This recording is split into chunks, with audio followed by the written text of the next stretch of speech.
দেখেন, মানুষের মন চিরদিন একভাবে থাকে না। স্বাধীনের সময় যারা স্বাধীনতা বিরোধী ছিল, তারা কি পরবর্তীতে আর স্বাধীনতা বিরোধী থেকেছে? মানুষ পরিবর্তন আসছে। কাজে পরিবর্তন যখন আসছে, তখন আপনাদেরকেও সেটাকে ক্ষমার দৃষ্টিতে দেখে জাতি ঐক্য বজায় রাখা উচিত। এবং এইটা নিয়ে যদি আপনারা সেই আজ থেকে 55 বছর আগের কথা নিয়ে যদি সমাজে বিভক্তি সৃষ্টি করা হয়, সেটা ক্ষতিটা আমাদেরই হবে। আমরা দুর্বল হব। Divide we rule, divide and rule, যে খ্রিস্টানদের যে পলিসি, যে ওদেরকে ভাগ করো এবং শাসন করো। তো আমাদের এই বিভক্তি, এটা ঠিক হবে না। আমি অনুরোধ করব যে আপনারা এই বিভক্তি সৃষ্টি না করে, যেটা কল্যাণকর, যেটা সামনের, সেটা পিছনে এত গিয়ে আপনি যদি এটা দেখেন যে মানুষের পরিবর্তনটা আসে। যারা মুক্তিযুদ্ধ করেছে, মহান মুক্তিযুদ্ধ, তারা তো অনেক মুক্তিযুদ্ধের পরে জামাতের রোকন হয়েছে, হয় নাই? বলতে পারবেন, অস্বীকার করতে পারবেন? তাহলে এটা পরিবর্তন আসে।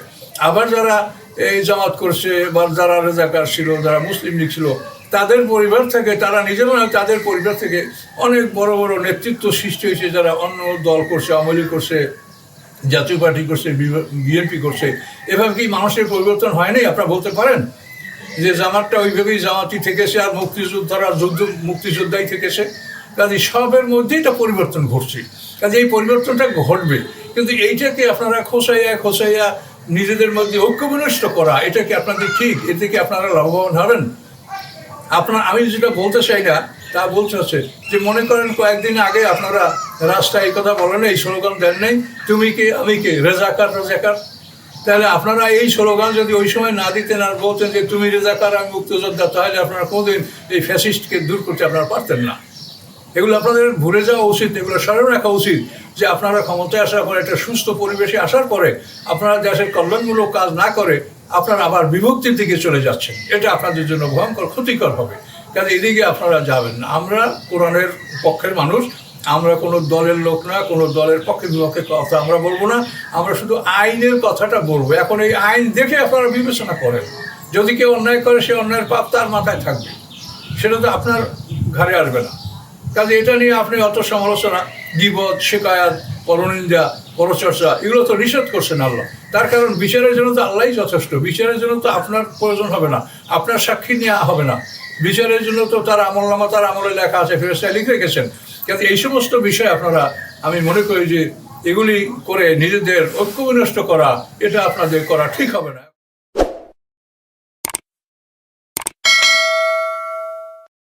আসসালামু আলাইকুম। সম্মানিত সুধীমণ্ডলী, আমরা আজকে একটা বিশেষ বিষয়ের উপরে আলোচনা করব। বিষয়টা হচ্ছে জাকাত বনাম চাঁদাবাজি। আমাদের আলোচ্য বিষয়টা হলো জাকাত বনাম ভার্সাস চাঁদাবাজি। তো এটা আমরা কোরআনের আলোকেই আমরা এটা বিশ্লেষণ করব। আল্লাহর কোরআন কি বলে এটা সম্পর্কে আমরা আপনাদেরকে জানাবার চেষ্টা করব। সম্মানিত সুধী, জাকাত শব্দের অর্থ হলো পবিত্রতা। আর জাকাত ও ওয়াসাখাতুল মাল, জাকাতকে মালের ময়লা বলা হয়েছে। জাকাত ইসলামের যে 5টা স্তম্ভ, তার মধ্যে একটা স্তম্ভ অত্যন্ত গুরুত্বপূর্ণ। আল্লাহ তাআলা এটার আদেশ দিয়েছেন এবং আল্লাহ রসুল এটা বাস্তবায়ন করার বিধান আমাদেরকে জানিয়েছেন। আল্লাহর আদেশ, রাসূলের ব্যাখ্যায় বাস্তবায়ন এই জাকাত। তো জাকাত শব্দের অর্থ পবিত্রতা। তো এই জাকাত দিলে মাল পবিত্র হয়। তার কারণ একজন ধনী যে জাকাত দেওয়ার যোগ্য, তার সম্পদের মধ্যে অন্য 8 জনের অধিকার আছে। জাকাত দিলেই সে 8 জনেরই সে অধিকারটা পেয়ে যাবে। তো এই 8 জনের অধিকার যে তার মালের মধ্যে আছে, এইটা তার মাল থেকে পৃথক করলেই তার মালটা পবিত্র হবে। এর নাম হচ্ছে জাকাত। আর এই মালটা যতক্ষণ তার নিজের মাল থেকে সে পৃথক না করবে, ততক্ষণ তার মালটা পবিত্র নয়। তো এখন সেই 8টা খাত আমরা আলোচনা করব। তো আপনাদেরকে বলে রাখি যে বর্তমানে আমাদের সমাজে যে বিভিন্নভাবে কথাবার্তা হচ্ছে, আমরা এগুলার সব কথারই যদি উত্তর দেই বা আমরা এগুলির মধ্যে আমরা যে হস্তক্ষেপ করি, তো আমরা কোরআন থেকেই বলবো। তো আল্লাহ তাআলা জাকাতের অর্থ বা জাকাত শব্দটা কোরআনে আছে, এটার অর্থ পবিত্রতা। কিন্তু কোনো একজন সংসদ সদস্য, তিনি বললেন যে এটা হলো অপবিত্র, এবং এমন অপবিত্র যে চাঁদাবাজির চাইতেও জাকাতটা অপবিত্র। তো ওনার এই কথার কি দলিল আছে সেটা আমরা ওনার কাছে জানতে চাবো, যে এই অর্থটা আপনি কোন অভিধানে পেয়েছেন, বাংলায় না ইংলিশে না ফার্সিতে না উর্দুতে না সুরিয়ানি না ইব্রানি ভাষায়, কোন ভাষায় আপনি এই অর্থটা পেয়েছেন যে জাকাতের মাল এটা হলো অপবিত্র? তো এই ধরনের কাল্পনিক কথা বলা এটা আপনাদের জন্য কতখানি সেটা আপনারাই নিজেদের ব্যাপারে চিন্তা করতে পারেন, যে জ্ঞানহীনতার কারণে আপনারা কাল্পনিক কথাবার্তা বলছেন এবং এটা আপনার খুব ক্ষতি করবে পরকালে। আপনি যতই বাহাদুরি করেন, যতই মানে সংবিধান অমুক সমুক এটা আপনি করেন, কিন্তু মৃত্যুর পরে আপনি বিচারের সম্মুখীন হবে, এটা আপনি বিশ্বাস করলেও হবেন আর বিশ্বাস না করলেও হবেন। তখন আপনাকে আল্লাহর আইনেই সব প্রশ্নের জবাব দিতে হবে। তখন সংবিধানে কী বলছে, অমুক কী বলছে, এটা কোনো কাজে আসবে না। আল্লাহর আইনেই আপনার জবাব দেওয়া হবে এবং আল্লাহর আইন অনুসারেই আপনাকে প্রশ্ন করা হবে। এটা আপনার মনে রাখা উচিত মুসলমান হিসেবে, আপনি বিশ্বাস করলেও আর না করলেও।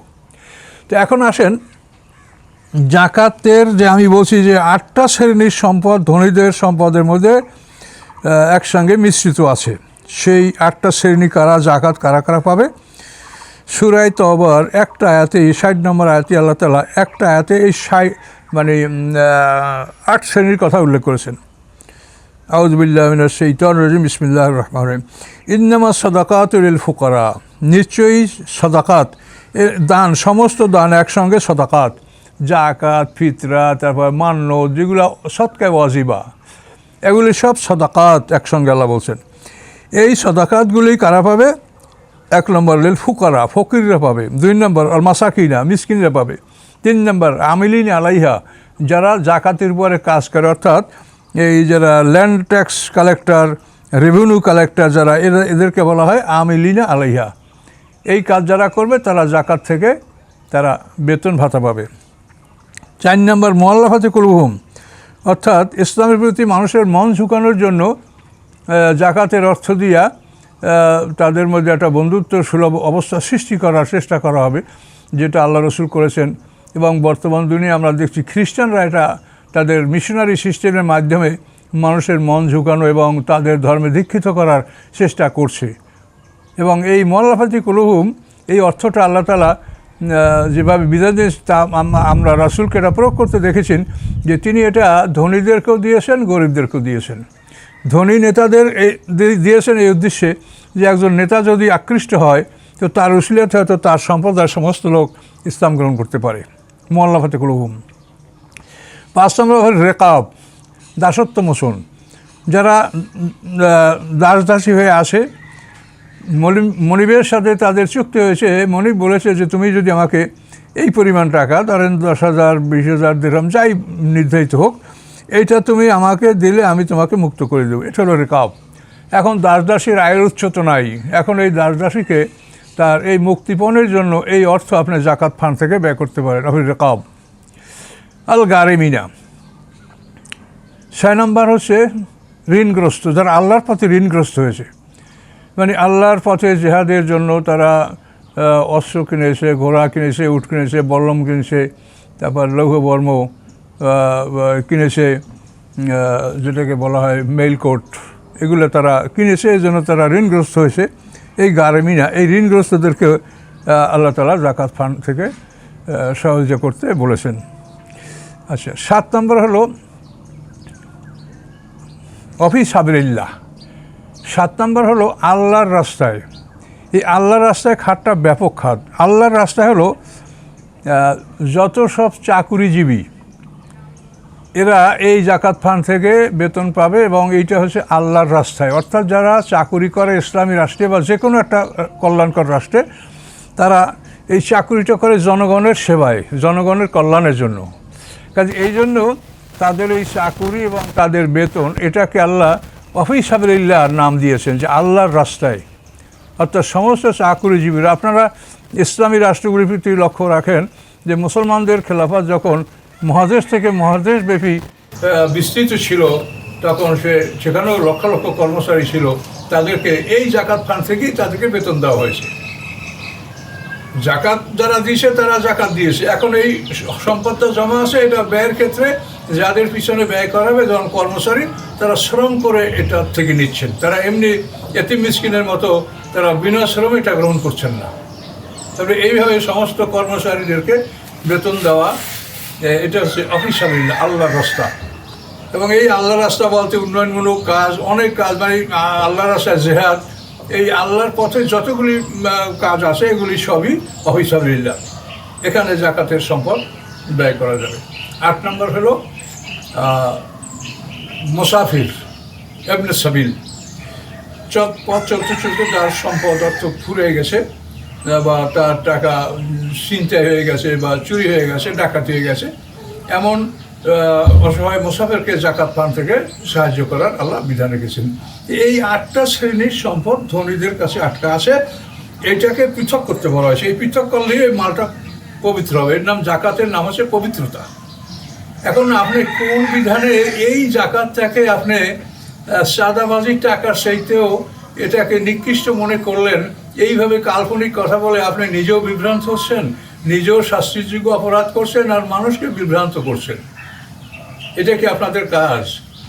সংসদে এখন আপনি দেখেন, আপনি যে সংসদে আসেন বা আপনারা যারা আসেন তারাও একটা ভালো একটা সম্মানসূচক ভাতা, রেমুনারেশন আপনারা গ্রহণ করেন। সেই টাকাটা কোথা থেকে আসে? সেই টাকাটা কীভাবে হালাল? সেগুলি তো সব এই জাকাত ফান্ডের টাকা। আল্লাহ তাআলা জাকাতের ব্যাপারটা 2টা ভাগে ভাগ। একটা হলো ভূমির উৎপাদন। এই ভূমির উৎপাদন বলতে খনিজ সম্পদ যত প্রকার আছে এবং ফসল যত প্রকার আছে সব কিছুর উপরে জাকাত।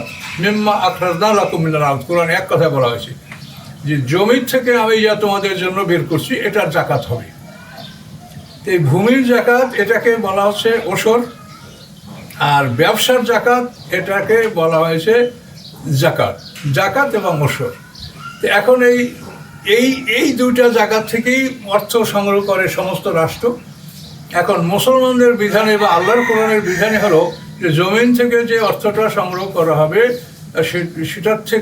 সেটাকে বলা হবে ওসর, আর ব্যবসার মাল থেকে যেটা নেওয়া হবে সেটা হলো ওসর এবং জাকাত।